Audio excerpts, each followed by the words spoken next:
I wasn't married then, I didn't have kids then. Football was everything, and I'd seen Arsenal win the league as a child, and now I was just an adult, and it just felt insane. It felt brilliant. And then when Tony Adams scored the fourth, the ultimate insult, isn't it, really? You know, Steve Bold and Tony Adams, and that summed up the day, didn't it?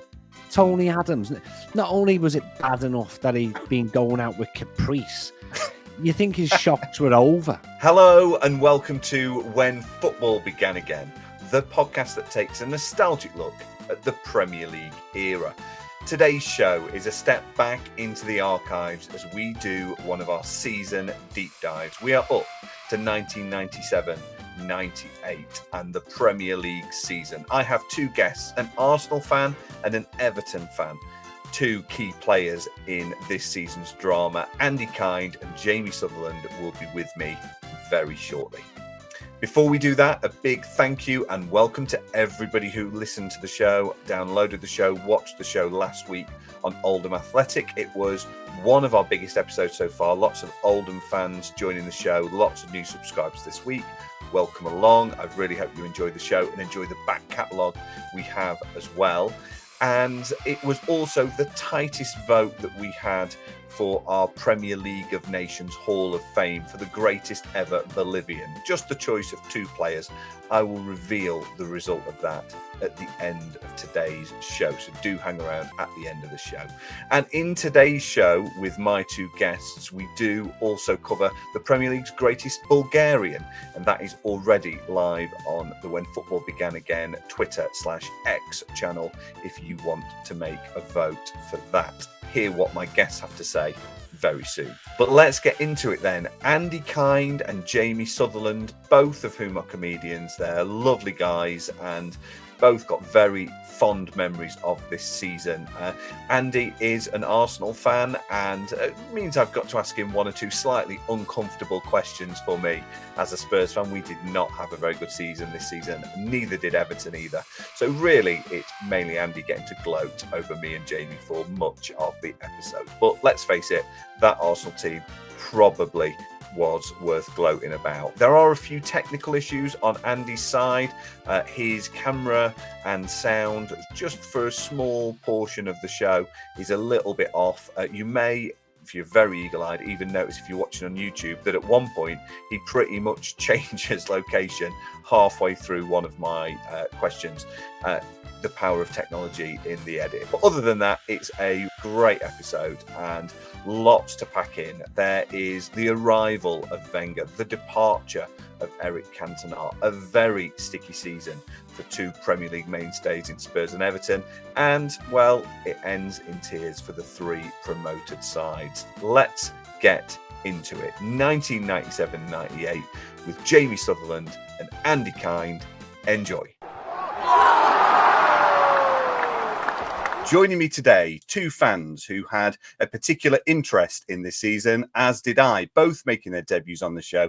It's Andy Kind and Jamie Sutherland. Welcome, lads. How are you both doing? You okay?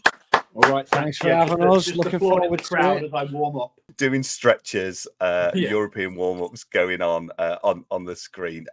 Well, let's start with you, Andy. You are an Arsenal fan. Take me back to the beginning of the summer of 1997. What was this like for you? I don't think we were that optimistic, actually. It just felt at the time like United basically had a monopoly on whatever they wanted. And obviously we brought in Bergkamp and we brought in Vieira. So as an Arsenal fan, we thought we're going to do well. We'll probably get into Europe. But I don't think there was any real sense at the start of the season that we were going to win the league, because no one knew whether Anelka was any good. No one knew whether Overmars was any good. But no one thought they were going to win the league other than United. They were just dominant. That picture you've got on the screen with Overmars and Petit's probably my favourite ever Arsenal player. But we didn't know that at the start of the season because no one had heard of him. Some absolutely incredible recruitment going on for Arsenal in that summer. And how did you become an Arsenal fan? What was your first match? Why were Arsenal the team for you? Yeah, so I remember in sort of 1987, when I was in infant school, I was getting into football. We weren't allowed to play in infant school. You weren't allowed to play with tennis balls in the playground. So we used to kick stones around like it was Victorian times. And all my friends were Liverpool fans, and I didn't want to be a Liverpool fan. So I said to my dad, who should I support? He said, well, I quite like a team called Arsenal. Their nickname is the Gunners. And for a 6-year-old to hear that the nickname was the Gunners, that was it for me. So my first ever match watching on TV was the 1988 Littlewoods Cup final, which we lost to Luton. And I don't think I watched all of it, but I remember sort of Arsenal losing, which they did. But then from the start of the 88-89 season, which is not a bad season to start supporting Arsenal if properly, I was absolutely wrapped by then and just obsessed with it. My first match at Highbury was at the end of the 88-89 season, where my dad had booked the tickets thinking, well, they'll win the league on this day. This is the day they'll win the league. But they'd completely fallen apart. So we played at home to Derby County and lost 2-1. And Dean Saunders scored 2 goals. So I cried on my dad's lap. Obviously, within a couple of weeks, we'd won at Anfield and won the league. Jamie, same question for you. You're a huge Everton fan. I know you work at Goodison Park as well quite a bit. Let's go back to August 1997 first. We were in that sort of transition period where we had some players who had won trophies, been successful, and then it was trying to keep up with the others, and some strange signings came in, and Howard Kendall was back, and that was his 3rd time, really. And he'd been away for a long time. And I'm not saying football had moved on, but the Premier League certainly had moved on. And people like, say, for example, Arsenal were getting Arsene Wenger, who some of the players described as Mr. Bean, because he didn't look like the stereotypical English football manager. But then I think this season, from the start of it, we thought we'd be all right. You know, we'd just plod on.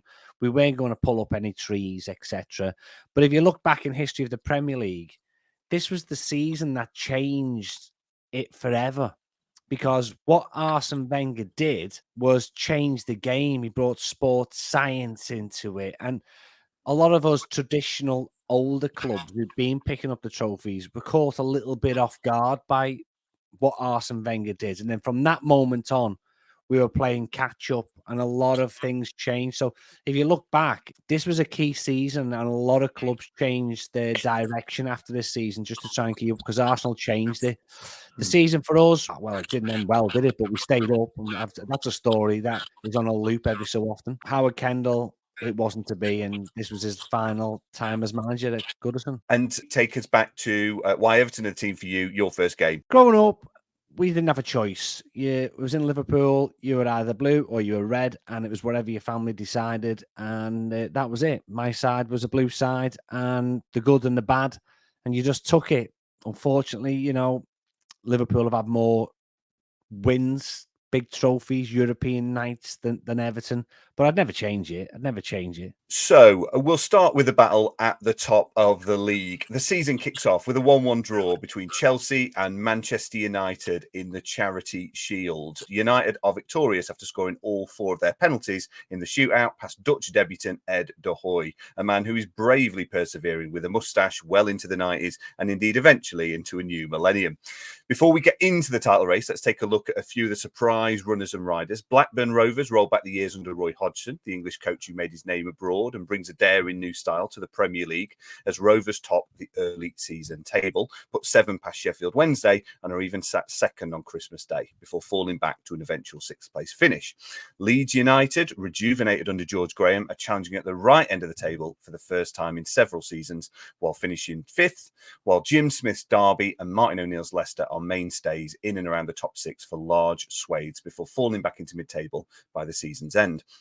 Chelsea and Liverpool put in the sort of challenge that's typical of their late 90s eras. Great to watch, lots of goals, all neatly summarised in a 4-2 Super Sunday win at Anfield for the Reds against the Blues in one of the games of the season. But ultimately, both are still some way off the pace of the 2 mainstays in the title race, Manchester United and eventually, as we'll come to, Arsenal.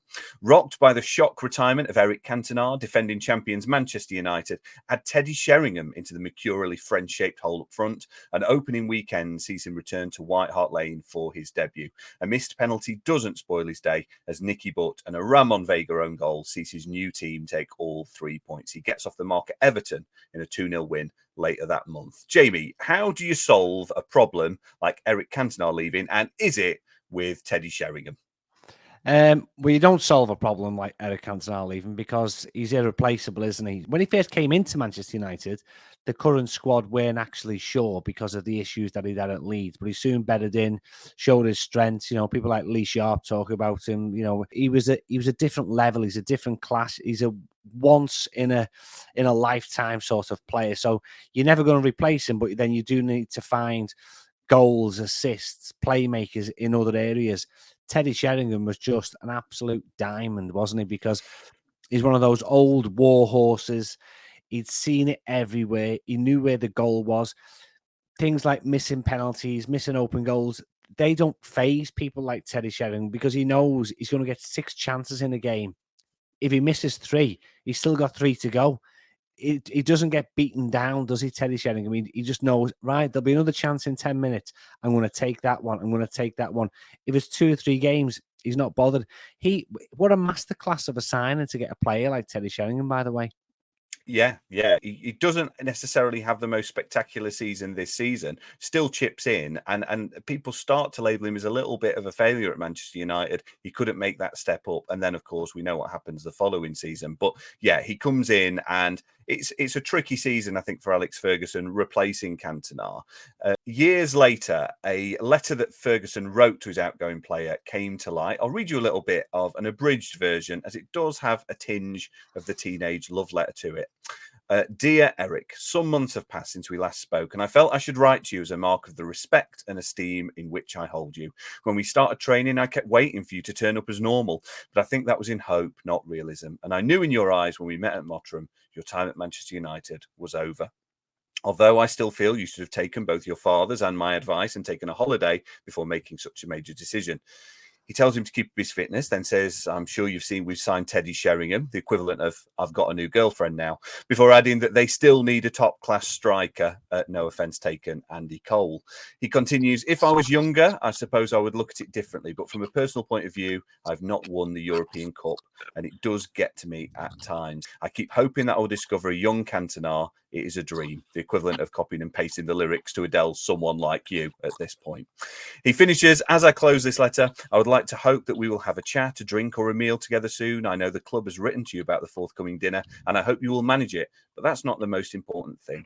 For me, it's to remind you how good a player you were for Manchester United and how grateful I am for the service you gave me. I will never forget that and hope you won't either. You're always welcome here if you just pop in unexpectedly for a cup of tea, just for a chat as friends. That would mean more to me than anything. Eric, you know where I am if you need me. And now that you're no longer one of my players, I hope you know you have a friend. Good luck and God bless. Yours sincerely, Alex Ferguson. Andy, I know he's got a reputation for the hairdryer and all that, but that is sort of beautiful, isn't it? It really is beautiful, isn't it? I've never heard that before. I've never heard that letter read before. Yeah, really touching because, you know, Ferguson doesn't mince his words even now. There are certain players who he still wouldn't speak favourably about, even though they were great servants for Manchester United. So yeah, that's nice. And Cantona was a terror. I mean, there were so many players for United down the years who, when you heard them read out on the team sheet when they were playing against you, just sent a chill down your spine. You thought, well, any one of these 6 or 7 could score. And if you keep Cantona quiet, well, you know, Lee Sharp will get a hat trick or something, and then you've got Giggs and then Beckham and Scholes, and then later on Cole. And you're interesting, wasn't it, that he's talking about not having a top class striker and sort of slightly dissing Andy Cole. And the following season, when they brought in Dwight York, they won the Champions League, and Cole was absolutely insane. When Ferguson was United manager, I couldn't stand him, but because everyone's quite nostalgic and we're all terrified of getting older, we tend to sort of canonize the past. So anyone associated with a time when we were younger makes us feel really warm and comfortable. So I have a sort of weird abstract fondness for Alex Ferguson now, because it reminds me of a time when I when I wasn't halfway through my life. Yeah, a huge compliment from an Arsenal fan there, definitely. So Arsenal do win an early season classic at Filbert Street, a Dennis Bergkamp hat-trick containing one of the Premier League era's iconic 90s goals, as the Flying Dutchman betters a goal scored against Spurs the previous season by killing the ball over the top, knocking it over the head of Matt Elliott and placing it beyond Casey Keller. Who knew he'd surpass it yet again in the World Cup against Argentina by the season's end? Ian Wright breaks Cliff Bastin's goal-scoring record for Arsenal, though not quite as quickly as he'd have liked. His record equaling 178th goal for the Gunners comes against Bolton, and he strips off his shirt to reveal a Nike vest saying 179, just done it. Thankfully, he's just 5 minutes premature, as he adds a second to reach the 179 mark before hitting 180 with a hat-trick. Arsenal go top of the table in late September, as the goals of recent additions Mark Overmars and Nicholas Anelka combine with a thunder bastard at Stamford Bridge for Nigel Winterburn to keep the points coming in. On being asked of their title credentials, Wenger says, all these teams can fight for it. The most consistent will win it. Manchester United have an advantage as they know they can win it. Andy, we'll talk about Dennis Bergkamp in a bit, but Ian Wright's reign as Arsenal's top goalscorer would be eclipsed by another talismanic Frenchman within a decade. But what does he mean as a player to Arsenal fans? He's so much. It helps that he's still visible and he's still a massive gooner, because I think you want your players to support the team. One of the reasons why it was so galling for Ashley Cole to leave for Chelsea was not just that Arsenal were as good as Chelsea, but that he was supposed to be a boyhood Arsenal fan. I wouldn't have done that. I wouldn't have left to go to Chelsea. I mean, Henry was insane and arguably, and I would say this, arguably the best player of the Premier League era. But he also had, you know, Vieira and Ljungberg and Pires and Bergkamp for a long time. Ian Wright played alongside Colin Pates and Andy Linnigan and Ian Selly and David Hillier and got those goals. He basically won us the Cup Winners' Cup in 1994, even though he didn't play in the final. He was absolutely insane. And, you know, it's interesting. You can watch sort of old goal compilations from the 90s and you think, well, there's players like, you know, Paul Goddard, and you think, well, Goddard wouldn't be a Premier League striker now, and Marco Gabbiadini and things like that. But then you see Ian Wright's footwork and his pace, and you think he would still be an absolutely top-class striker. When you think of Arsenal in the 90s, I think most Arsenal fans, we think about the double, but we think about Ian Wright, because if it wasn't for Wrighty, we wouldn't have got to the point where Bergkamp would have arrived anyway, because we would have been lower middle table. And there was a time where if Arsenal were going to score, it was going to be Ian Wright. And he did it. He did it all the time. I love him. An incredible underdog story as well, wasn't it? Played in non-league and kind of came up through the ranks. He kind of came to football a little bit later, or professional football a little bit later, and still had an incredible career. Manchester United's first defeat of the season comes at Ellen Road, where Roy Keane's attempted foul on Alf-Inge Haaland leaves the Irishman with damaged knee ligaments that will keep him out for the season. A furious Haaland displays his anger to the stricken Manchester United captain as he lays on the floor. I'm sure that's the last we'll hear of that particular rivalry. Then on November 9th, a Teddy Sheringham brace reverses the damage of early goals for Patrick Vieira and Nicholas Anelka in a full-blooded first half at Highbury. David Platt's towering header seals all 3 points late on to move the Gunners second and within a point of the defending champions. Andy, that afternoon felt like the moment Fergie realised there was a proper challenger to his supremacy around in Arsene Wenger. What are your memories of that game? I remember it really, really well. That was the point where I thought we can win this league. And interestingly, by December, I changed my mind again, because we went on, I'm sure we'll get to that, we're on a terrible run of form. But yeah, when we beat United, I thought, we can do this. And I remember sort of the following day, I was in sixth form at the time, and just picking up the papers and just constantly just looking at the score over and over again. Because again, you didn't beat Manchester United. You just didn't beat them. So to win, having had that despicable human being Teddy Sheringham score against us for the 900th time. I mean, he even scored against us when he went to Portsmouth. He was about 39. The thing with Sheringham was he was always 32. Like, even when he started his career, he was 32. There's probably youth team pictures of him when he was in the youth team, and like, he's 32. That was the moment when Arsenal fans, and certainly me, thought we can win it. So I have wonderful memories of going to school the next day feeling like a king. It's a huge result. By Christmas Day, Arsenal's title aspirations do look in tatters, though, as you mentioned, as defeats at home to Liverpool and surprise title contenders Blackburn, and on the road at Hillsborough and Pride Park leave them 13 points off the pace and close to neighbours Spurs in 18th than Manchester United in first, believe it or not. Fergie's men do their best to keep it interesting for the neutral, though, coming off a 6-game winning streak after the Arsenal game to lose at home to Leicester and away at Coventry, as well as their traditional annual defeat at the Dell. By the 2nd of March, Manchester United are 11 points clear of Arsenal with just 10 games to play. Arsenal do have 2 games in hand, but after the Gunners drop points against West Ham and Phil Neville briefly embodies Marco van Basten to get his first goal for the club in a 1-0 win at Chelsea, one bookie pays out on Manchester United's title win early, while many others stop taking bets. Such is the confidence in their lead. A fortnight later, and Arsenal do the double over their title rivals, with Marc Overmars scoring the game's only goal to close the gap to 6 points with 3 games in hand to leave their fate in their own hands for the first time. It's an incredible turnaround. Peter Schmeichel goes up for a corner in the final minutes of that game against Arsenal and tweaks a hamstring attempting a slide tackle on his way back and misses the next few games as a result. Raymond van der Hau's in goal for their Champions League quarter-final exit to Monaco a few days later. Jamie, what rarely spotted moments in football bring you joy other than a goalie going up for a corner, which I think we can all agree is an absolute delight? Back in the day when you used to get the occasional stray dog just running on the pitch. And I think there was nothing more enjoyable because stadiums are much more wide open with gates in corners, and a dog would just go, is that a ball?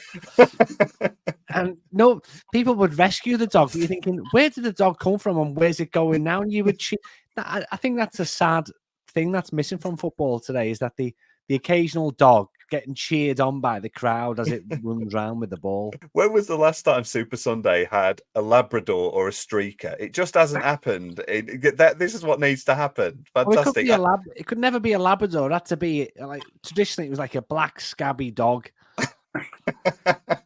That would just surprise us. So, yeah, streakers are old hat. Dogs in football, that's what we need. Although Everton does still today have what's called the Goodison Cat. Okay, right. So, because teams now have the lights on the pitch at night to help the grass grow, then there's nowhere warmer than being sat on their tyres or underneath those lights. So, we've got the Goodison Cat being photographed many a time. Wow. Okay. And Andy, have you got any of these? What comes to mind? I like it when a player scores at both ends. I love it when, I don't know why. Tony Adams used to do it once a season. He'd score in the right end and then score an own goal. I just love that. I think something really charming and noble about that. And Andy, another sub-keeper who has an absolute storm of a month is Alex Manninger, who steps in for David Seaman, keeps 6 clean sheets in the 7 games he plays, and wins the Premier League Player of the Month. When Wenger joined, your sub-keeper was John Lukic, an aging John Lukic. How important was it to have a keeper of Manninger's quality behind David Seaman? Well, some things just seem written in the stars, don't they? Manninger did okay the following season, but then very quickly fell out of favour, as did Christopher Wray. Up front. Sometimes it just feels scripted, doesn't it? We lost Bergkamp, we lost Wright. We had Ray and Anelka up front. Anelka was only 18, and yet we kept winning. Manninger came in as well. And with Manninger, nobody had heard of him. For him to come in and replace David Seaman just left everybody feeling a bit anxious because we hadn't heard of any of these people. They'd been brought in as reserves, not to fight for their places, but just to be reserves. And that's what happened. But Manninger was insane. And that Battle of Old Trafford was basically Manninger Gate. And he made some unbelievable saves. If it was a computer game and you were playing as Manchester United, you would have turned it off because it was obviously scripted. It was obviously scripted. But again, that was because Arsenal had never scored at Old Trafford in the Premier League. And so when Bergkamp headed it and Anelka headed it, and then Overmars went scurrying through and put it into the net, it was unreal. It was literally unreal. Again, a real moment where actually, Man United have been paid out by the bookies and all of a sudden Arsenal are very much back in the title race. Wenger says Manchester United have a small advantage with points on the board. A bruised Alex Ferguson claims the Gunners will drop points before the end of the season. It's inevitable, he says. When asked how his rivals will deal with the pressure, he adds, well, they've never been under pressure. So let's see how they handle that now. Arsenal do handle the pressure. As they continue to win, Fergie's men drop points against familiar foes close Liverpool and Newcastle in April. It all means Arsenal go top of the table for the first time since October after beating Wimbledon 5-0. 6 weeks earlier, bookmakers had paid out on Manchester United. Now they trail the Gunners, having played 2 games more and are needing snookers.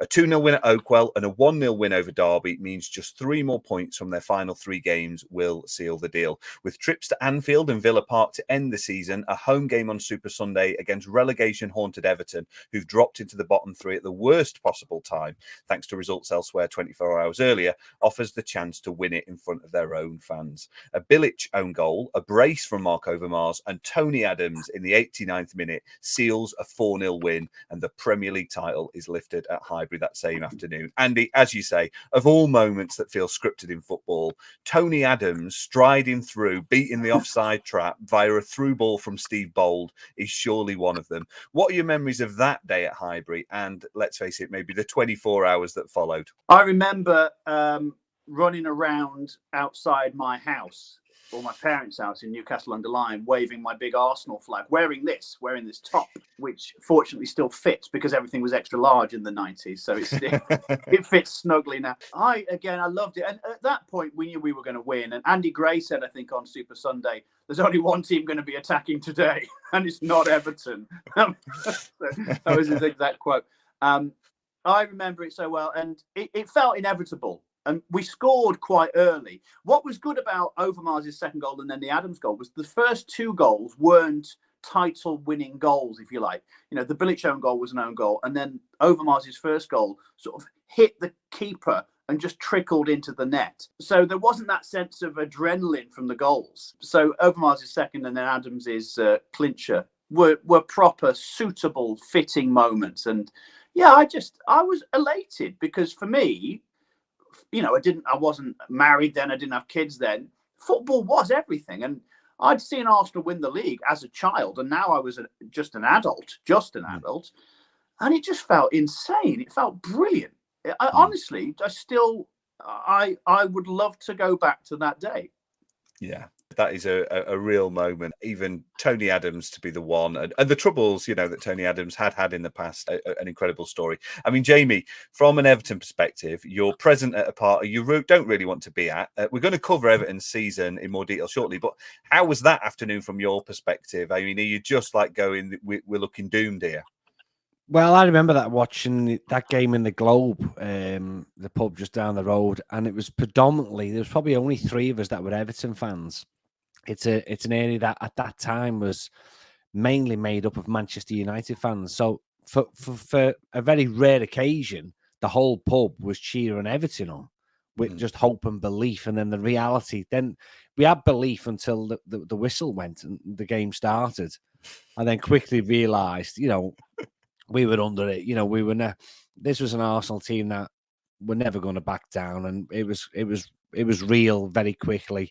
And then when Tony Adams scored the 4th, it was just like, it's the ultimate insult, isn't it, really?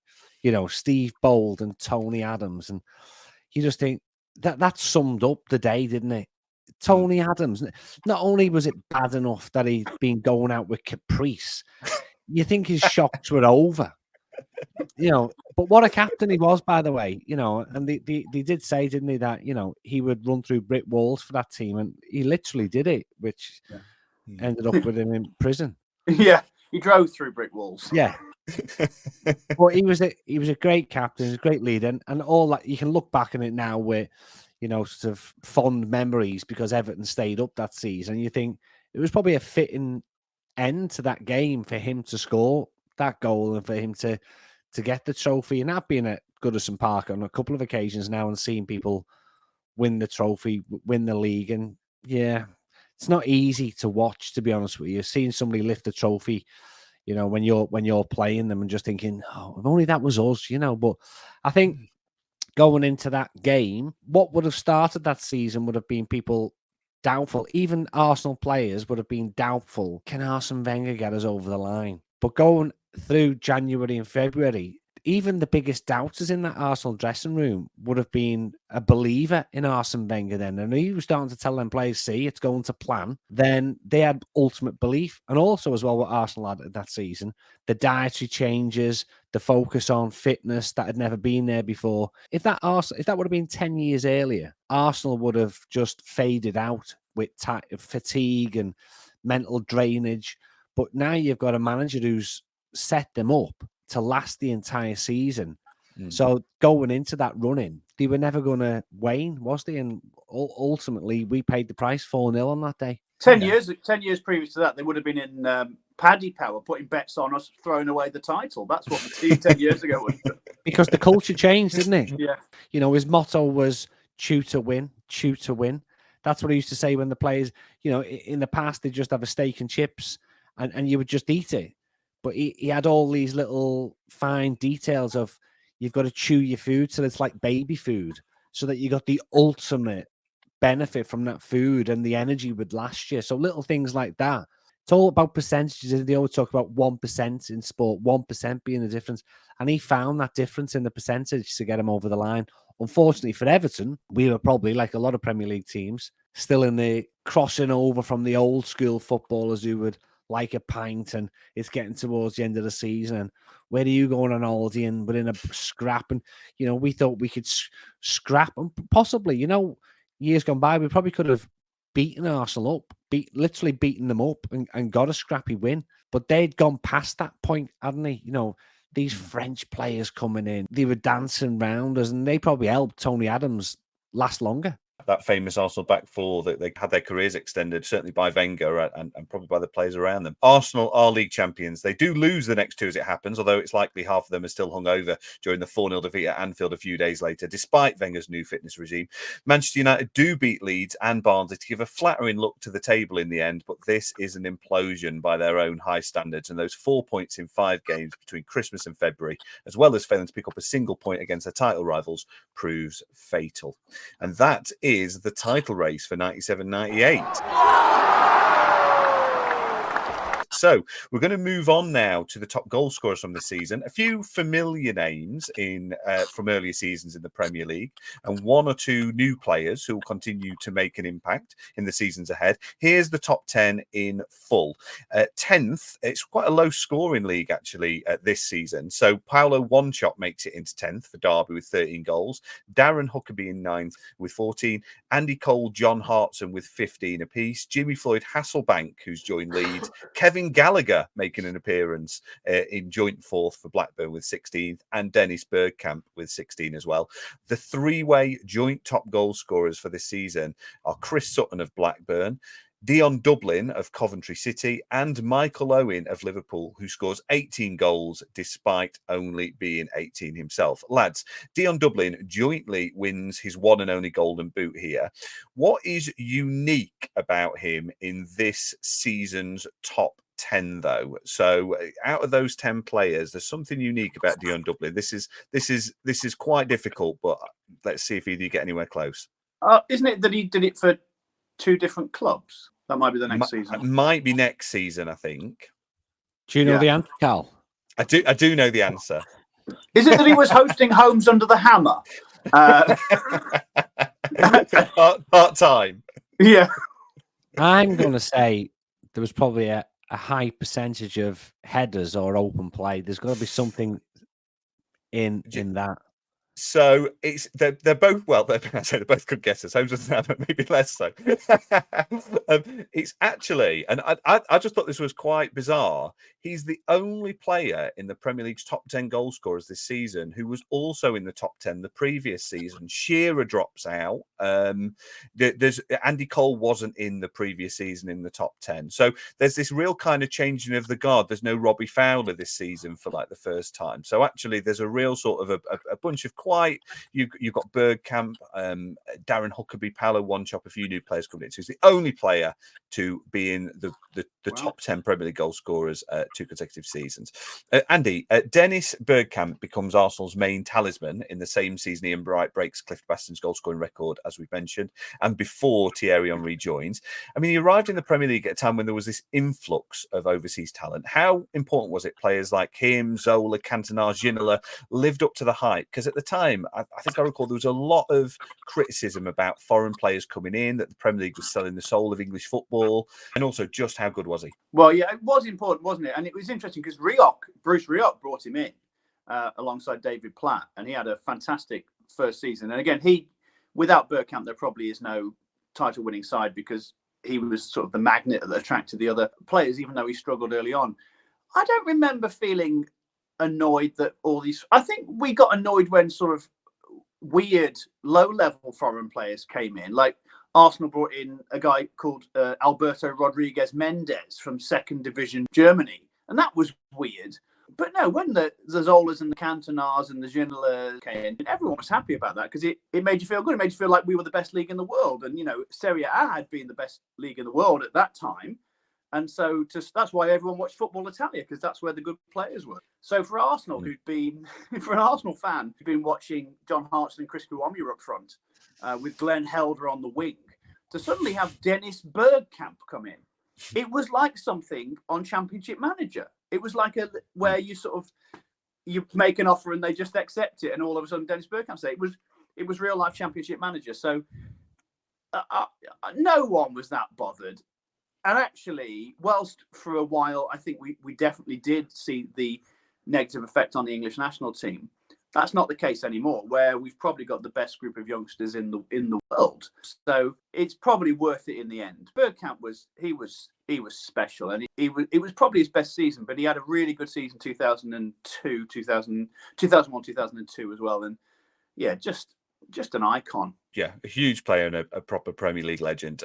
Jamie, Duncan Ferguson's 11 goals don't quite land him in the top 10 this season. Boyhood Everton fan Michael Owen, whose dad Terry also briefly played for the Toffees, does explode onto the scene. We've already discussed Bergkamp, who did support Spurs as a kid. Is it about time FIFA brought in a rule where you have to play for the team you had a replica kit for on your 10th birthday? Well, if that was the case, and it was the case for fans and supporters, then I'd be banned from Goodison, because when I was 10, I got a Liverpool kit for Christmas. Wow. And it survived 48 hours. That's all that kit ever survived, because the backlash from the bigger family circle. My dad was just happy to buy it for me.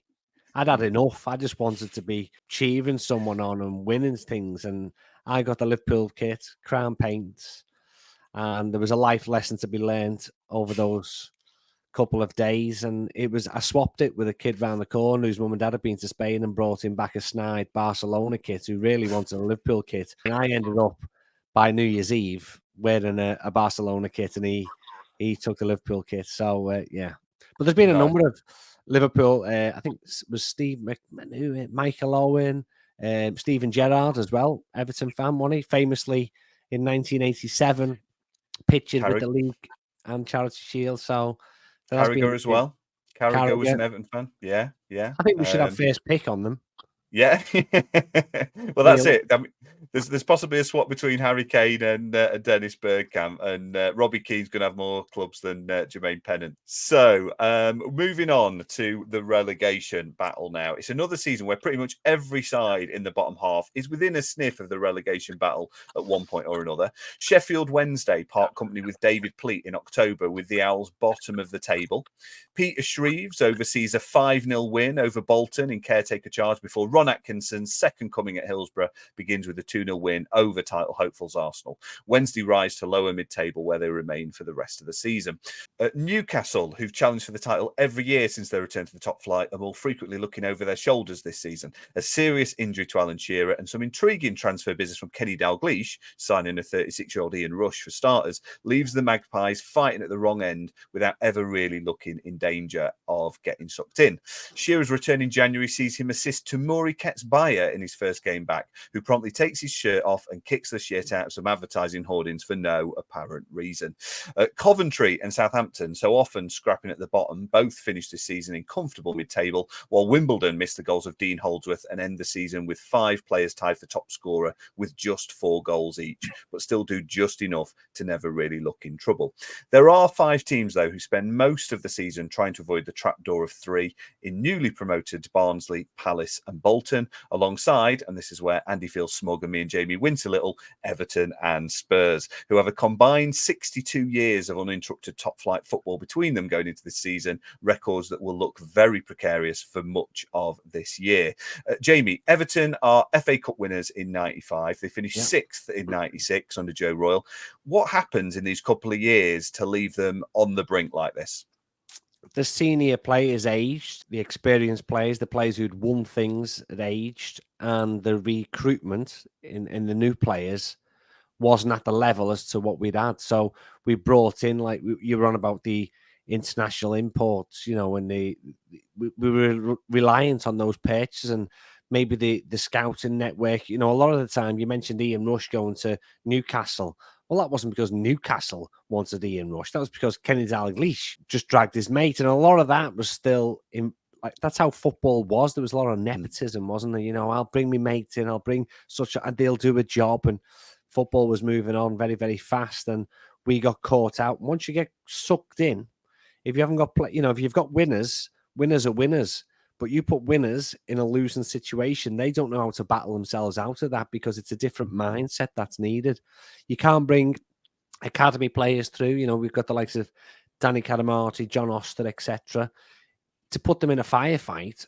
You know, I was on about before when I said Teddy Sheringham's going to get 6 chances and he'll know if he misses 3, 3's coming. But when you're in a relegation battle and you've got young strikers up front and the whole stadium just size because you've just missed an opportunity, the pressure on those younger players is just too much, and then they're scared to take the chances because they don't want to be the one that missed the open goal, etc. So we got sucked in.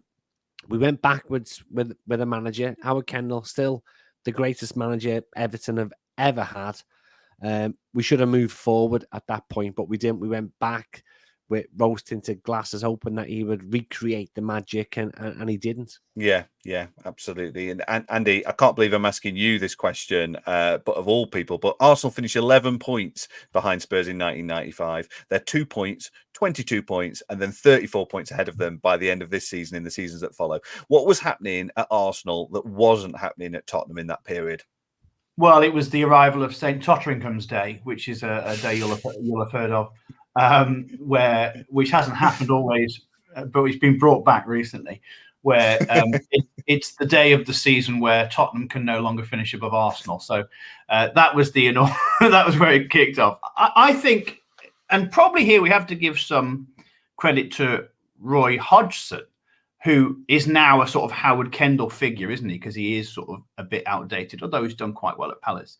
But Roy Hodgson was actually before Wenger in changing the diet and stuff, which is why he took a average Blackburn side and ended up finishing in the top 6. He was like Wenger. He got that continental approach to diet and health. It just didn't quite fall for Spurs. And you just don't really know, do you? You know, like when you watch old games on Sky or on YouTube and you see the lineup from a team that finished mid-table, you think, but there's some amazing players there. The problem is you're thinking about those players when they were at their best, and they might not have been at their best when they were in that team. So Eriksson and Van der Vaart playing in the same team for the Spurs, and Bale. Why didn't they win the league? Well, they weren't peak. So I don't really know, and I don't really care what wasn't happening at Spurs. I just think it was funny, and so it serves them right. They were making terrible choices, weren't they? He basically tried to get a bootleg Arsene Wenger in Christian Gross, didn't he?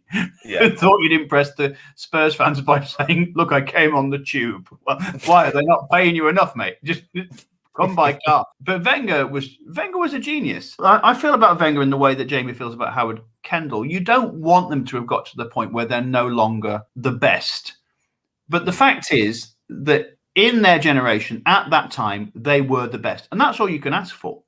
You know, it's like looking at old comedians now. Would the Two Ronnie sketch show be popular these days? Probably not. But in the 70s, it was the best there was. That's all you can do. Wenger was amazing for so many reasons, and it was him that was the difference. And of course, he had that sort of scouting network which nobody else seemed to have. Nobody, unless they were on TV, no one knew about these players. But Wenger knew the lower league French players. That's where he got Henry. That's where he got Anelka. That's where he got Petit, and to a lesser extent, Remy Gard and Gilles Grimandi. But he brought in these absolute stars. He missed out on N'Golo Kante at the end of his career, and he should have got him. But that's for another podcast. Yeah. That's a few episodes in the future, absolutely. Newly promoted Barnsley get their first ever season of top flight football off to a dream start when Neil Redfern puts them in the lead against West Ham at Oakwell on opening day. But John Hartson and a first Premier League goal for Frank Lampard, I'm sure that's the last we'll be hearing of him, means the Hammers leave with all 3 points. Redfern is again on the score sheet as they get off the mark with a 1-0 win at Crystal Palace in midweek, but they're on the end of more than a few Tonkins as the season progresses, shipping 5 against Arsenal, 6 against Chelsea and West Ham, and 7 against Manchester United. They do beat Liverpool 1-0 at Anfield, but it's a 3-2 defeat in the return fixture when they're reduced to 8 men that takes the sting out of a valiant survival push. The Danny Wilson episode we've recorded, by the way, on this show is a great account of that. Crystal Palace attempt to replicate the Middlesbrough tactic of adding a Juventus star to their ranks in a bid to survive with similar results. Attilio Lombardo isn't quite as prolific as Ravanelli was the previous season, but chipped in during the opening weeks to leave the Eagles in the comfort of mid-table at the turn of the year. It will be a different story after Christmas. A delayed takeover bid, Steve Coppell moving upstairs, and a failed attempt to recruit Terry Venables to the managerial hot seat means Lombardo, who is later joined by former Juve teammate Michel Padovano, is bizarrely installed as player manager, seemingly against his will, according to some reports. "I'm captain of the Titanic," scream the headlines as the Italian takes over the ship, while in the dressing room, Valérien Ismaël is asked if he'll draw me like one of your French girls by teammate Neil Shipperley. That joke does come with some quite unsettling mental imagery if you've got the time on your hands. Bolton begin the season in their brand new state-of-the-art Reebok Stadium, eventually at least, with their first game being the 4th of the season against Everton. Jerry Taggart's header should have opened the scoring, with TV replays clearly showing the ball had gone over the line. But referee Steve Lodge remained unmoved and the game finished goalless. I'm sure that'll be purely academic between Everton and Bolton by the season's end. An Alan Thompson penalty against Spurs will be the first actual goal scored at the new stadium after their second game against Man United, also finishes goalless. And the return of Howard Kendall isn't enough to prevent Everton spending the entire season in the bottom third of the table and a significant chunk of it inside the bottom 3. A rare highlight comes when Danny Cadamarteri announces himself to the Goodison Park faithful with a superb solo goal in a 2-0 win during the Merseyside derby. How important those 3 points will prove to be by the season's end. I mean, Jamie, we've talked about the gulf that's grown between Spurs and Arsenal during this season. The rise of Danny Cadamarteri and Michael Owen and where their careers will eventually go is perhaps a bit of a metaphor for Everton and Liverpool too. For the shortest time, he looked like a world beater out of the academy, didn't he? He did, and I was with him last week actually. Really? Wow. Yeah, he's still doing well. He's probably Yorkshire bloke, isn't he? But I think that goes to show the difference in freedom and players being able to express themselves, that if you're a team in the top third, you can take, and missed opportunities don't count for much. Your other players around you will mop them up. If Liverpool have missed an opportunity with Michael Owen, but then there's Robbie Fowler there to pick it up and he'll score a goal. So when you're a young player like Danny Cadamarteri, then he couldn't express himself. He's going to get frustrated. He had all the talent in the world. He should have been, up there as one of the best Premier League forwards, but it didn't work out for him. And I think that's because we was in the bottom third, and then other striking. Then you start chopping and changing. You can't drop Duncan Ferguson. He's always going to be the number one choice there. So he was never given you're a starter. Our faith's in you, and you're going to play the season. When you're fit, you're going to play the season. It was never that. It was come on with 20 minutes to go, or you'll start the game and come off after 60. So every game, it's like, when you walk on stage, and some shows you have that knot in your stomach because there's a couple of stag doos in, and you're sort of waiting, you're anxious because you're waiting for something to happen around the room. Whereas other times you walk on and you feel so relaxed, it's all warm, it's friendly, it's welcoming, and you feel like you can just breathe easier and take your time and deliver your best version of you. And I think that's what happened with Danny Cadamarteri. Yeah, very, very good comparison. And he looked absolutely fantastic during this season. He hasn't Tottenham... got the dreadlocks anymore, by the way. Is he not? He's completely bald. But his son plays up front for Sheffield Wednesday at the moment. Is right. at their academy, 14, yeah. Nice. Okay. I wonder if Ed De Hoy's still got the mustache. We ought to just do like a style comparison. Well, you mentioned Lombardo just before. It seems weird looking back at the old footage of players like Lombardo, because you would never have a man. If a man was bald, they'd look like Andy, as in just shave it off. But Lombardo was going around like somebody that he had all the bits at the side. Like he was he was ready to order a pint in the Rovers return. Yeah, exactly. Looked like a 1960s young executive, didn't he? But like who'd had a really difficult child, or some creepy uncle. He's probably only about 20. He's probably about 28 or something, but he just looked a lot older. And that was the thing. And I don't know why this. This is a phenomenon which I don't understand, and I don't know quite how it phased out. But the era of footballers looking like old men through the 70s and 80s, I don't know whether it was just the moustaches, but they all looked like old men, and then all of a sudden they look like young boys again. And I don't know where the join is. There's a PhD in there somewhere. Footballers Aging Badly on Twitter is an incredible account that shows this, of just 25-year-old men who look like your granddad. Well, I mean, Ian Rush is a famous. Like, how old was Ian Rush? Ian Rush was never 20. Ray Parler's another one. If you see Ray Parler in the youth team. Yeah. Tottenham get rid of Jerry Francis and replace him with little-known Swiss manager Christian Gross, who arrives brandishing his tube ticket at his first press conference to a lukewarm response, like a prop comic on a new material night.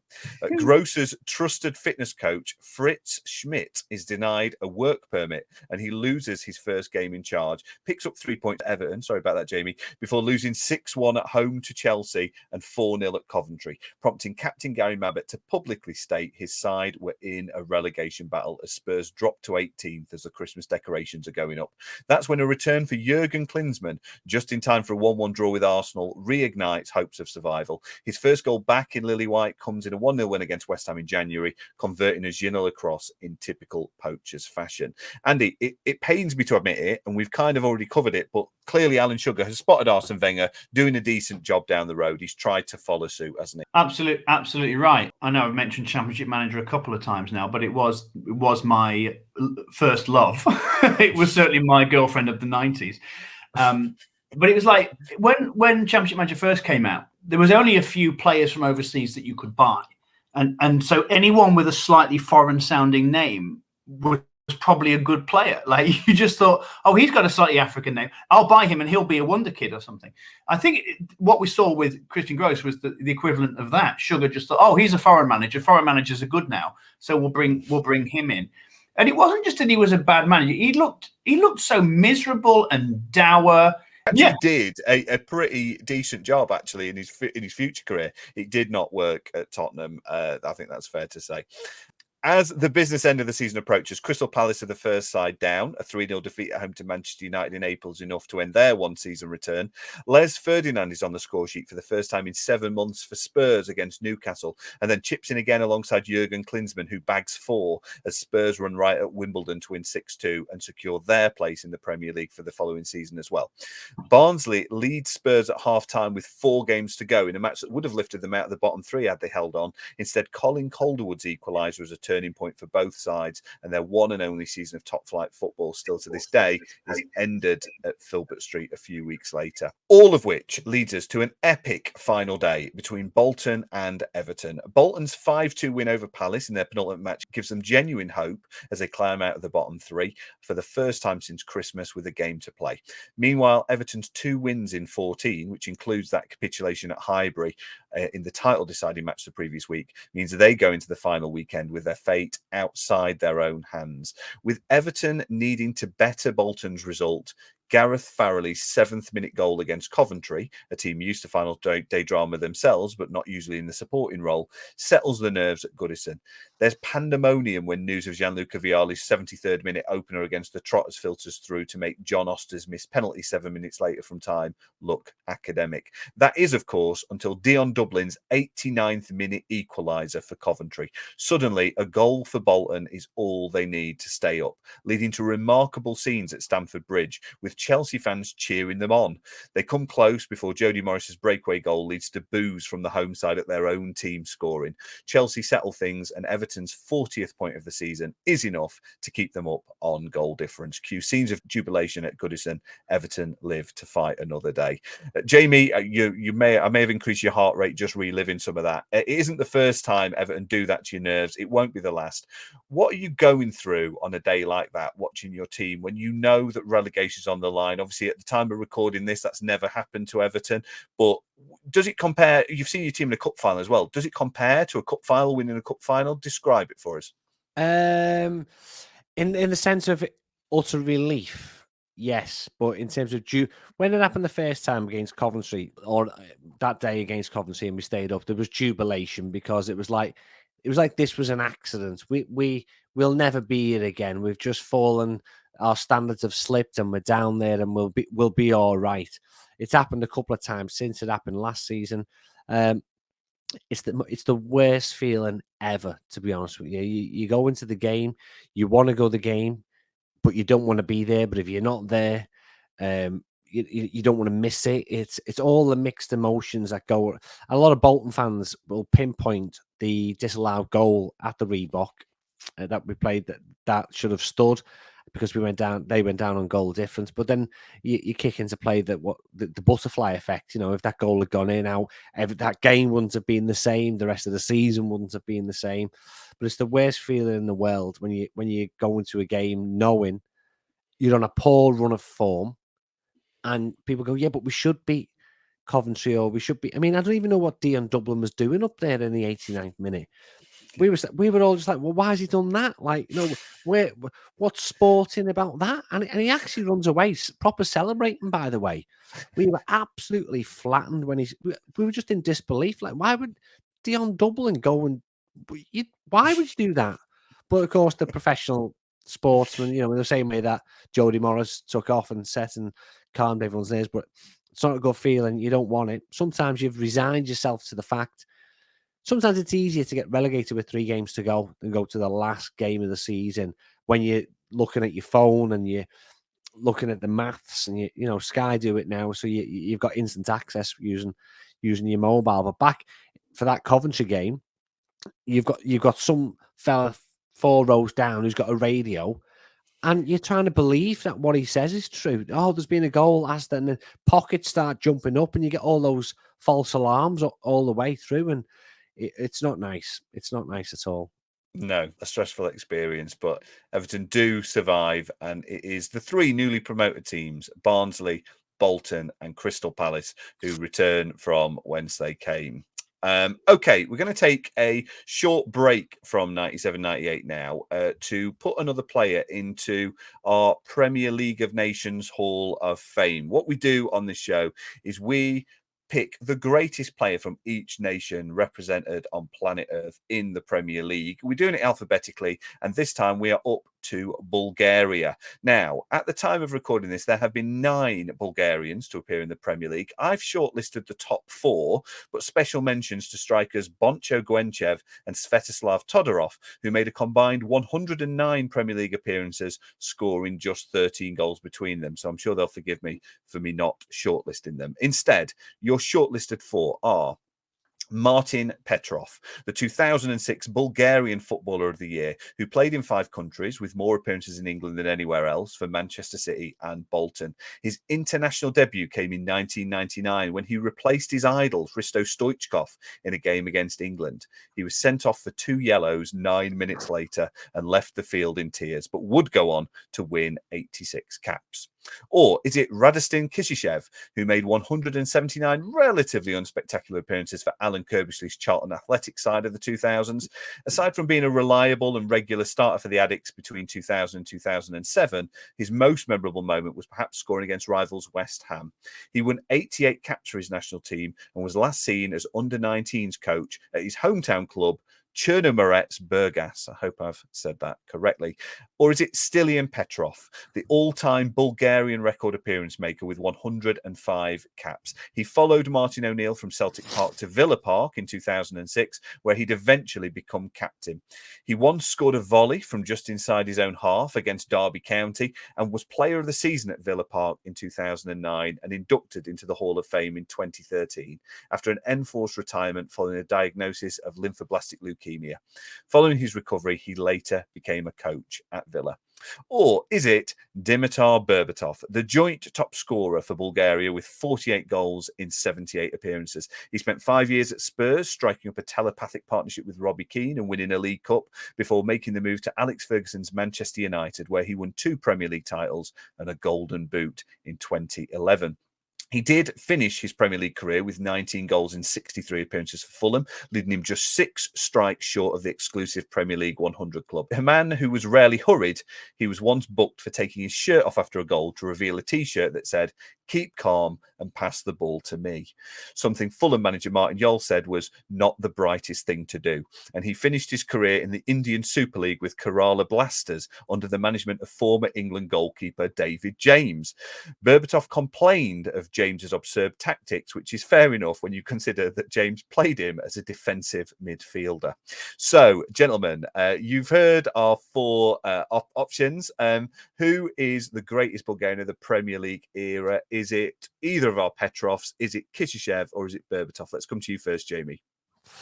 Yeah, I'm going to go Berbatov because he took the opportunity to take the step up and join Manchester United. And again, for a player to make that, he could have stayed at Tottenham, been a folk hero, been loved forever, scored the goals, took the plaudits, but then to go to Manchester United at that time, then he's got to make a further leap, and to make that leap in such, because you don't get time to settle in at Manchester United in that time.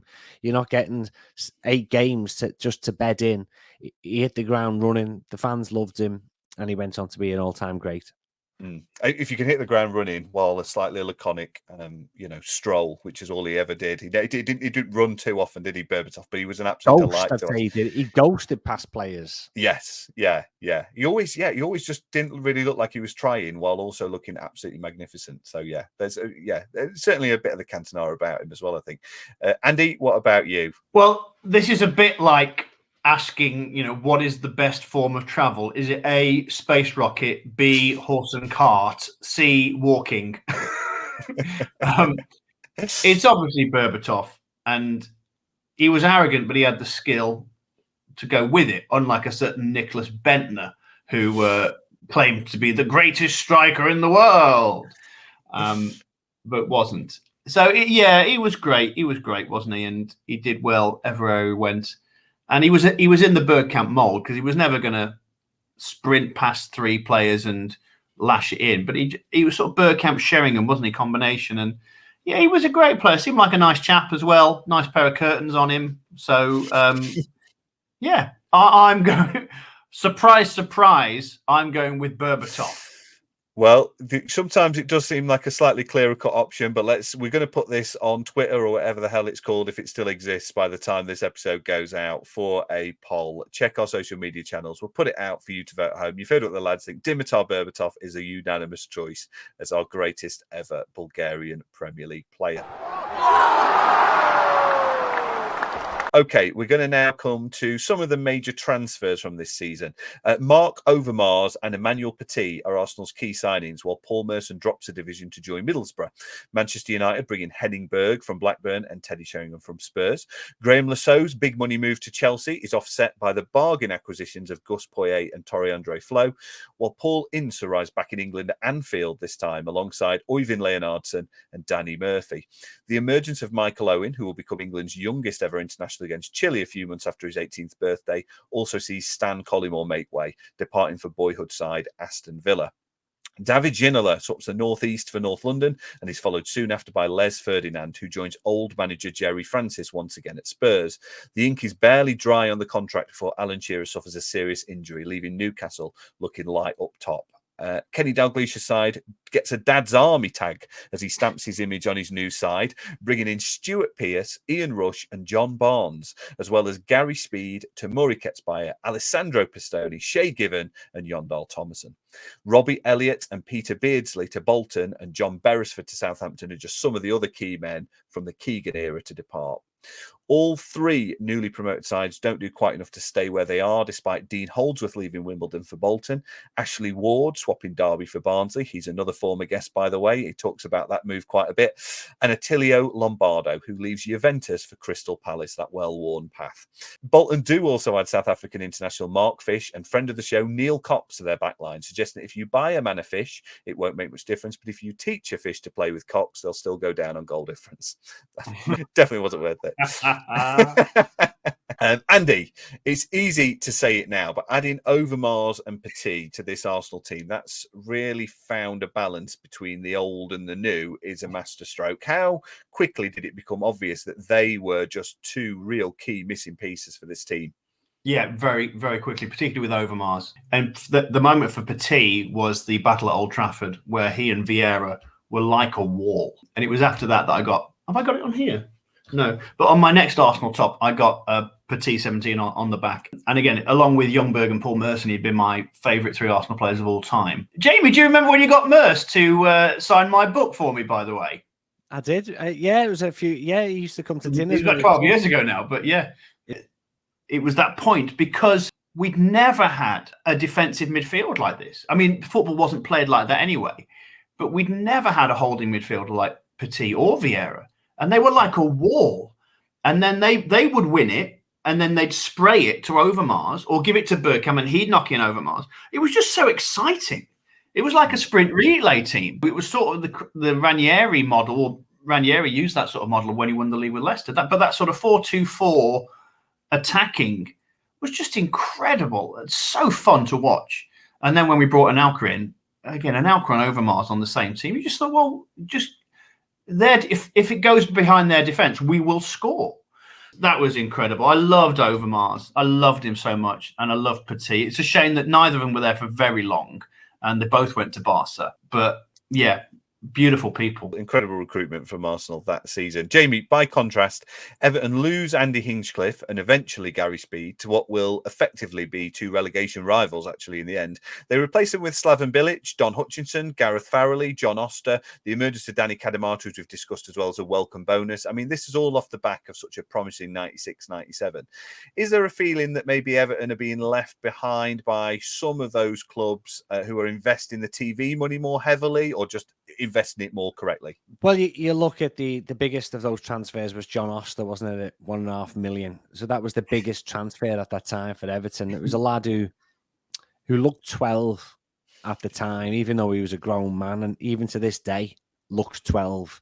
You know, he was a good player. He was a good player. I think it was Grimsby we got him from, but you know, there was no big marquee signings. And what we were doing, we were getting rid of some of the older guard, if you will, some of the more experienced heads. I think Neville Southall left during this season as well, and you say Hinchcliffe and Speed, and it was quite clear when you look at the list of the ins and outs at Everton that we weren't spending big, and it's no wonder we ended up in the situation that we did. We're going to move on now to the goal of the season from 97-98. As ever, it's a season of absolutely fantastic goals. I've tried to shortlist it down to what I think are maybe the best four, and it has actually got quite an Arsenal theme, as we'll get to. Special mentions first for fullbacks hitting screamers, which is always enjoyable, in Dean Gordon and Nigel Winterburn, and acrobatic efforts from Benny Carboni, Mark Hughes and Paul Ince. But as I say, there's definitely a theme to this list. So, is your goal of the season Dennis Bergkamp versus Leicester? The Dutchman scored a similar goal against Spurs the previous season. He'll score arguably an even better one for the Netherlands against Argentina the following summer. But he does to Matt Elliott what Gaza did to Colin Hendry, with 2 wondrous touches to get the ball in the air to take the Leicester defender out of the game. From there, he places the ball into the bottom corner beyond Casey Keller, who throws his hand up in the air while Elliott had his hands on his head, part disappointed, part disbelieving. Or is it Kevin Davis against Everton? Known as a bruising centre forward, the young Southampton striker begins a mazy run inside his own half before beating half the Everton team and side-footing the ball into the bottom corner. Or is it Patrick Vieira's strike against Manchester United? Pure quality from the Frenchman in a huge match in the title race. A corner half cleared by United is struck first time from the edge of the box across the face of goal and into the top corner. It maybe just tweaks the underside of the crossbar for bonus points. Or is it Tony Adams against Everton? A long busting run through midfield. Steve Bold puts him through and he controls it. Would you believe it? Screams Martin Tyler as Adams puts the cherry on top of the cake for Arsenal's first title of the Premier League era. So that's 3 Arsenal goals and 1 against Everton. Sorry about this, Jamie. I'm going to come to you first. Out of those, who's your goal of the season, or have I missed one? I'm going to go for the Dennis Bergkamp, purely because of the skill.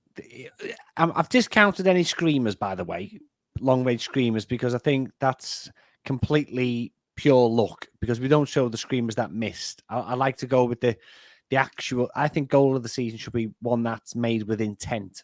All right. And I think Bergkamp, the way he brought it down, the way he turned his player inside out, and then crucially, before he strikes the ball into the net, he just has the cheek to take one final touch, calm as you like, in the 6-yard box, and then pops it in. Under no point does he look stressed as to the position he's in. And that shows the quality of that player and the intent, and everything about it just oozed complete and utter star. You're absolutely right. He's absolutely ice cold, which is remarkable for a bloke who would shit himself on a Ryanair, isn't it? Like, if you can't just tap, if you can't tap, he can't tap into that when the seatbelt sign comes on. But he's ice cold in that moment as the ball comes over. I forgot all about the flying.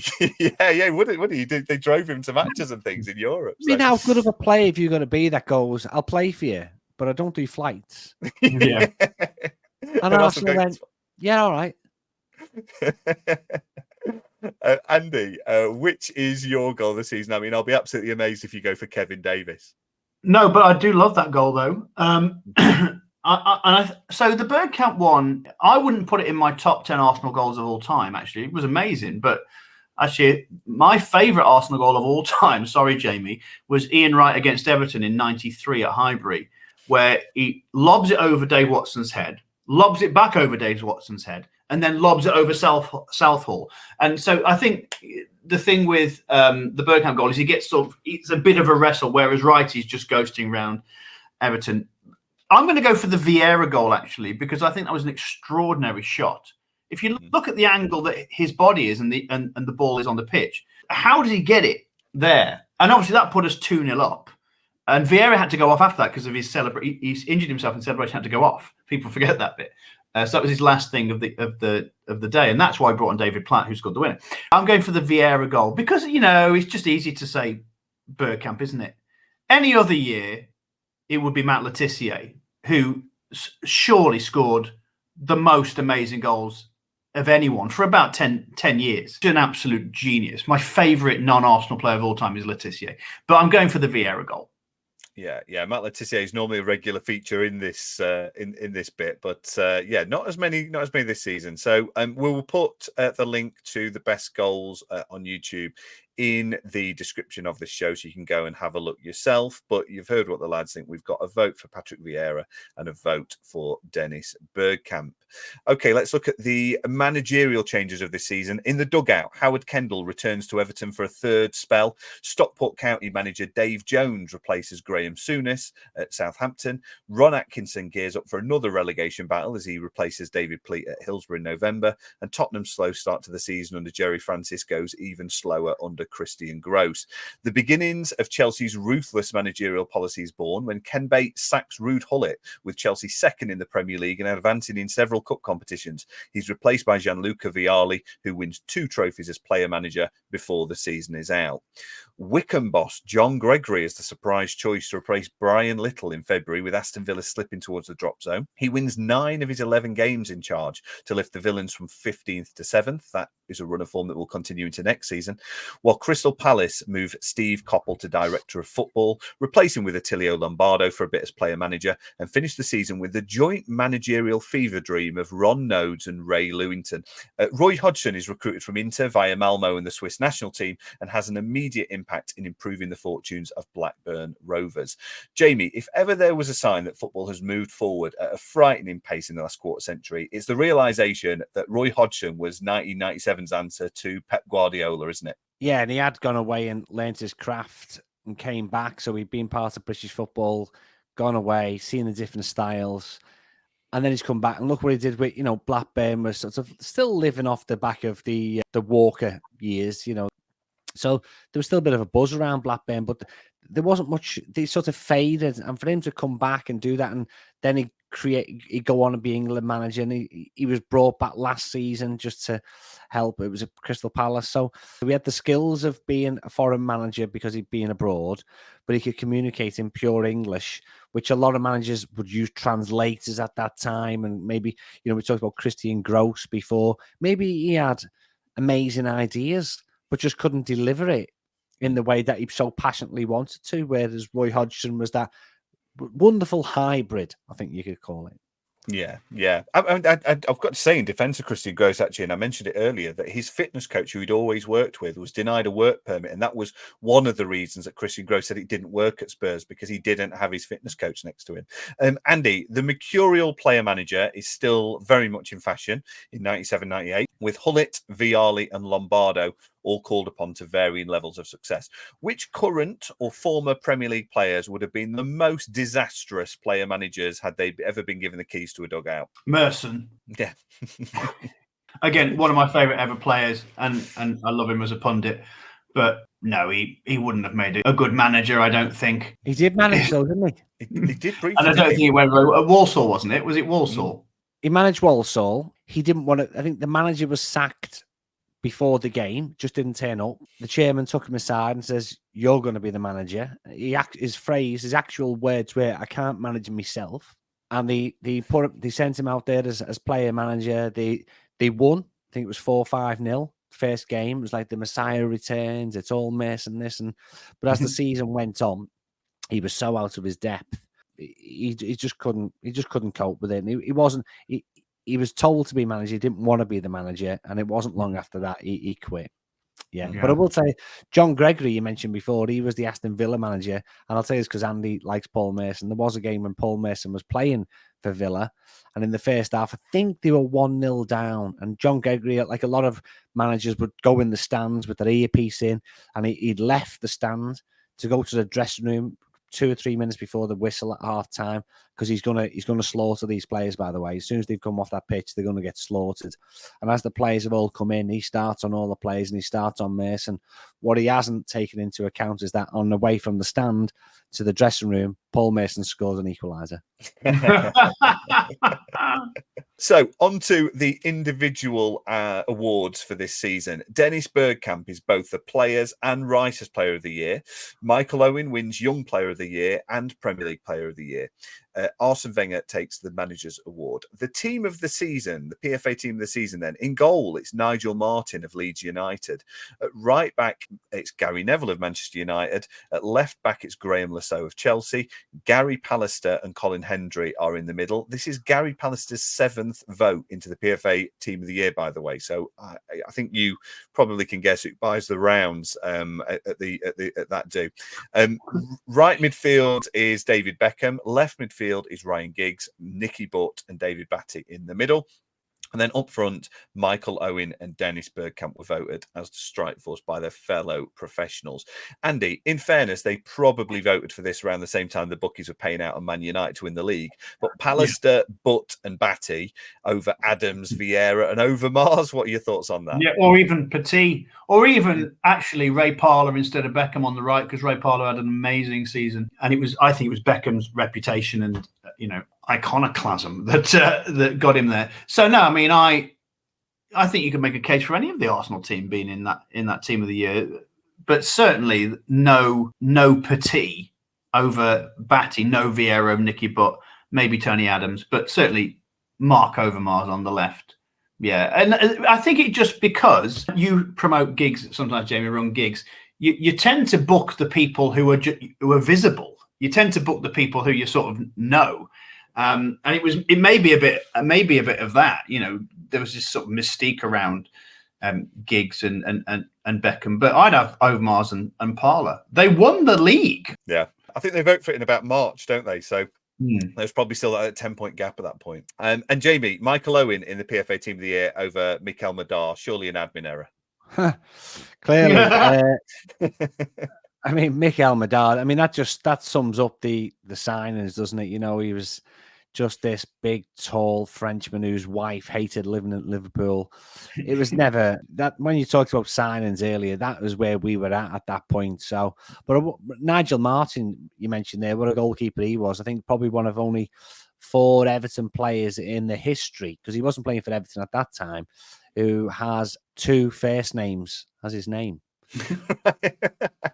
Wow, that wasn't where I was expecting that to go. That's incredible. Yeah. No, but I'm not dropping this in. I'll mention this tomorrow because I'm actually interviewing Nigel Martin tomorrow with Neville Southall. So I'll remind Nigel that he was in that squad of that year. Exactly, 97-98 for a rejuvenated Leeds team. Yeah, ahead of Seaman, ahead of Schmeichel, ahead of Alex Manninger for a brief spell. So yeah, absolutely. Okay, let's summarise then the 6th season of the Premier League era. Arsenal seal the league title for the first time in 7 years, and their 11th in total in Arsene Wenger's first full season in charge. The Frenchman also becomes the first overseas manager to lift the trophy. Manchester United finish a point back as runners-up, but secure Champions League football for 98-99, so fingers crossed, lads. Liverpool, Chelsea, Leeds and Blackburn are the sides completing the European places, alongside Aston Villa, who qualify through the Fair Play League, which is a bit like failing your GCSEs but getting a certificate for 100% attendance. At the bottom of the table, Barnsley on the wrong end of the division's biggest home and away defeats of the season, losing 6-0 at Oakwell to Chelsea and 7-0 at Manchester United on their way to relegation, alongside bottom place Crystal Palace, who qualify for the Intertoto Cup on account of being the only English side to apply. Bolton Wanderers complete the trio of relegated sides, being the 3 most recently promoted, as their near identical record with Northwest rivals Everton could only be split by the 5 additional goals they'd conceded. Newcastle, Spurs, Wimbledon and Sheffield Wednesday all finish on 44 points, just 4 points above the trapdoor, an ominous sign of things to come for at least 2 of those sides. By contrast, the 3 sides relegated from the Premiership the previous season finish in the top 3 of the First Division. Only Charlton Athletic's penalty shootout victory over Sunderland in an all-time classic playoff final prevents the teams lining up for 98-99 being exactly the same as 96-97, prompting fears that the gulf between the Premiership and the Football League is becoming a step too far. Arsenal complete the double with victory in the FA Cup final, with goals from Mark Overmars and Nicholas Anelka in each half, enough to see off Newcastle United, while Chelsea and Middlesbrough play out a repeat of the previous season's FA Cup final in the Coca-Cola Cup, with the scoreline also ending 2-0 to the Blues, although this time after extra time. Real Madrid end their 32-year wait for a 7th European Cup, lifting the Champions League trophy against Juventus. 2 of the competition's emerging top scorers will soon have fairly contrasting spells in North London as well, with Monaco's Thierry Henry and Dinamo Kiev's Sergei Rebrov bagging 7 and 6 goals respectively. In the UEFA Cup, Inter Milan beat Lazio 3-0 in an all-Italian final at the Parc des Princes, with Ronaldo on the score sheet in a contrasting evening to the 1-0 have in Paris for Brazil just a couple of months later. Gianfranco Zola's 71st minute winner, within seconds of being brought on by player manager Gianluca Vialli, saw Chelsea lift their 2nd Cup Winners' Cup in Stockholm, beating Stuttgart 1-0. Some of the bigger news stories during this season, the death of two of the world's most famous faces, Princess Diana and Mother Teresa, occurred just a week apart. Bill Clinton denies sexual relations with White House intern Monica Lewinsky. The governments of Britain and Ireland signed the Good Friday Agreement on Northern Ireland, and Anthony Gormley's Angel of the North is installed in Gateshead. David Beckham and Victoria Adams announced their engagement, and the first episodes of South Park and Dawson's Creek are released with differing rates of longevity, alongside the final episode of Seinfeld. At the cinema in 1997, The Full Monty is the UK's #1 film, taking over £40 million at the box office and beating global #1 Men in Black into second place. Jurassic Park: The Lost World, 101 Dalmatians, Evita, and Batman and Robin were some of the other films making the top 10. And the music charts, it was another eclectic mix in the top 10 with Chumbawamba's Tub Thumping, Say Eh-Oh by the Teletubbies, Natalie Imbruglia's Torn, Perfect Day by the ever-prolific various artists, and Aqua's Barbie Girl, all outsold by Elton John's upbeat ditty Candle in the Wind. To date, it remains the UK's biggest selling single of all time at just short of 5 million copies, a record that will likely never be broken. Do either of you still have a copy of Candle in the Wind, lads? No. No, it's not. Nobody's admitting to that in their record. It's not even on my Spotify playlist, thank you. And that brings to a close the 97-98 season.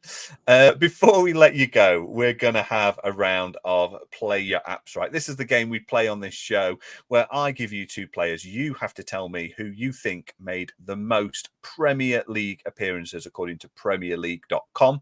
It kind of is whoever's in control of the board at the end. We've had a few rounds where someone's got all the way to the end and then lost it right at the end. So it's up in the air. It's got a 97-98 theme.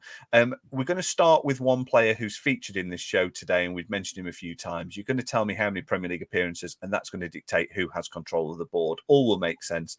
Whoever the controller of the board is after 11 players is our winner, winning precisely nothing.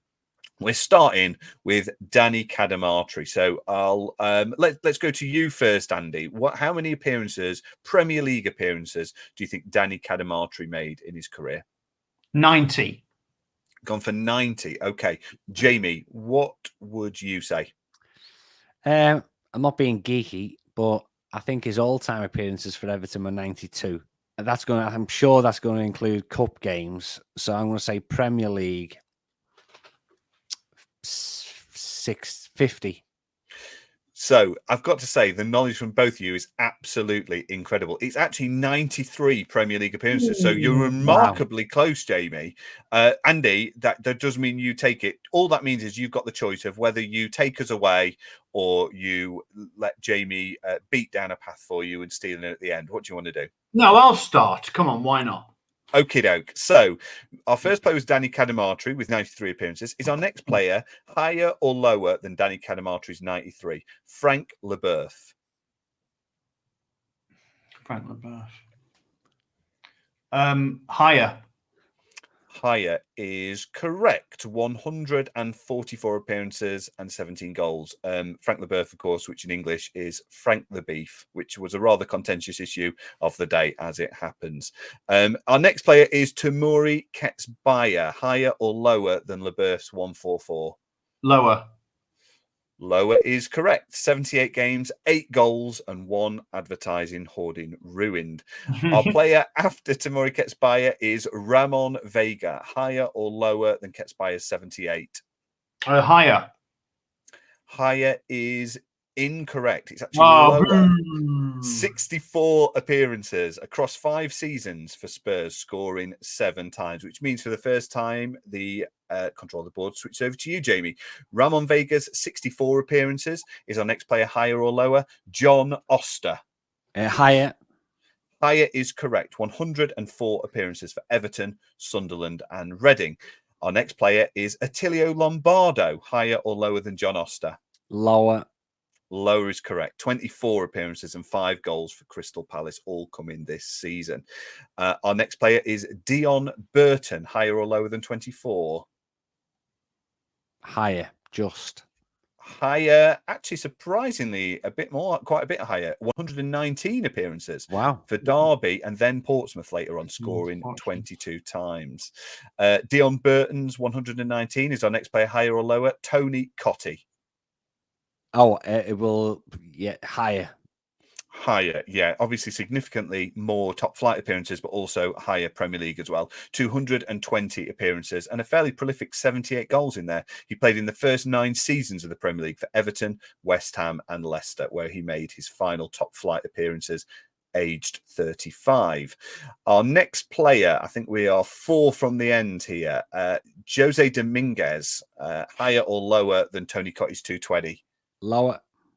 Lower is correct. 45 appearances for Spurs across 4 seasons, most of them as understudy to David Ginola. Our next player, Francis Jeffers, higher or lower than Dominguez's 45? Higher. Higher is correct. 119 appearances and 25 goals for Arsenal, Everton, and Charlton and Blackburn. The Fox in the Box made his debut this season, aged just 16. We've got Franny Jeffers on 119. Our next player, Stephen Hughes. Lower. Lower is correct, very confidently as well. 78 appearances for Arsenal and Everton. He did come back with Charlton a few years later, but made no further appearances. What that means is we go into our final player. And all you can do now, Andy, it's like watching the final penalty, is sit and watch at this point. It's all in Jamie's hands. Stephen Hughes' 78 appearances is our final player, higher or lower? Gareth Farrelly. Lower.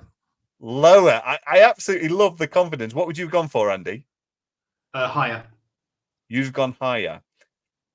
Jamie, our final player, Gareth Farrelly, is indeed lower. 61 appearances for Everton and Bolton. He scored twice. That goal at Goodison being the only goal for the Toffees on his weaker foot as well. What an important goal it was. I love that confidence. Jamie, I've never seen that was Dennis Bergkamp-esque. And he's quite the legal executive these days, is Gareth Farrelly. Is that right? Yeah. Yeah, works in law.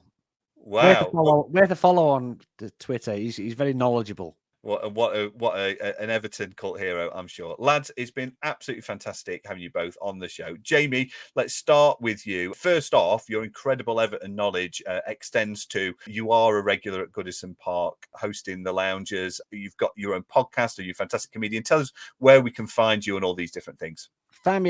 Finding Funnies is our podcast, and if you go to that sort of Instagram or Twitter, then you'll find all the other links. So that's Finding Funnies with myself and Steve Royal every Thursday. Family friendly. You can play it in the car with the kids. Absolutely marvelous as well, and I'll put the links in that in the description so you can find that too. And Andy, what about you? Well, my comedy special was recorded in May.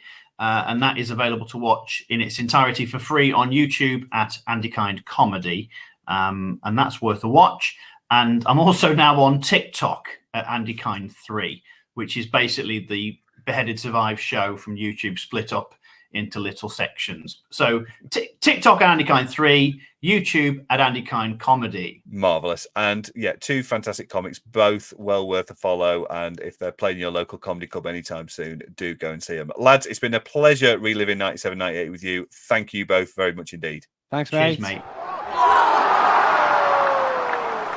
So that was Andy and Jamie discussing 1997-98 with me. I enjoyed that for the most part. It was not a season to recall for Spurs fans or Everton fans, but very much a season for Arsenal fans and the beginning of a fantastic and successful new era, which we will be covering in a lot more detail in future episodes.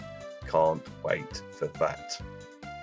Now, on to last week's episode and the Premier League of Nations Hall of Fame. The greatest Bolivian results are in. Jamie Moreno and Marcelo Moreno, the 2 players, he says, checking the notes, because I did cock up the vote on Twitter on one of the players' names. I'm not saying these 2 players didn't make a deep and lasting impact on me in their Premier League careers, but they were the only 2 available. And it was a dead heat, 50-50 in the vote. Unprecedented since we've started doing these votes. So they both go into the Premier League of Nations Hall of Fame. Normally I would make a wry joke about this being a glorious achievement in their Premier League careers, but unfortunately for these 2, it probably is up there, having played a combined 19 Premier League appearances between them. So Marcelo Moreno, Jamie Moreno, you are both in the Premier League of Nations Hall of Fame representing Bolivia. You heard what my guests think about the greatest Bulgarian player. I can tell you I did actually launch that vote earlier on X, and it is tighter than you'd think. They were both unanimous about Dimitar Berbatov. You can go and make your vote if you're listening or watching this live. You are able to go and place your vote on X for the next few days. I will reveal next week who the Bulgarian Premier League of Nations Hall of Fame player is. You'd think it's going to be Berbatov. The vote suggests it's going to be a little bit tighter. Go and place your vote now. And speaking of next week's show, I can't wait for this. I have been teasing it for weeks and weeks now. I have Clive Tildesley on the show, the voice of ITV football for the best part of 2 decades. I recorded this back in the very late summer, a couple of months ago now. I'm going to release it in 2 parts because the interview was just so long and there's nothing I want to cut from it. So the first part of my chat with Clive Tildesley will be on the channel next week before ending the series with Clive Tildesley again the following week. And that's when we'll be taking a short winter break where I can get more episodes in the bag. I've already got some fantastic guests lined up and some fantastic interviews already recorded. So please, as ever, hit subscribe. Find me wherever you get your podcasts and subscribe on there too. Leave a rating, share it with your friends, work your way through the backlog while the show is on a rest. Follow us on social media as well. I'm starting to put a little bit more content out there. It's not just votes to find out who the greatest ever Bolivian is. There's bits of retro football on there, sharing some other fantastic football accounts. So do find us on When Football Began Again social media as well.